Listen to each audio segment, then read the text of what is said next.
Welcome back. This is how do I know if I ruined my CPU and MB by overheating.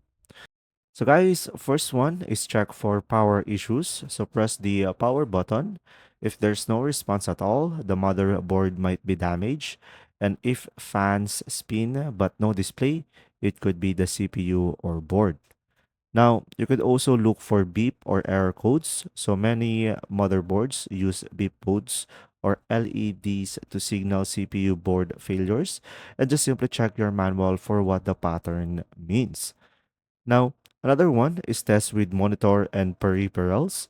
If your PC turns on but the show no display, the CPU or board may have failed. So try reseating RAM and GPU first as they can mimic these symptoms.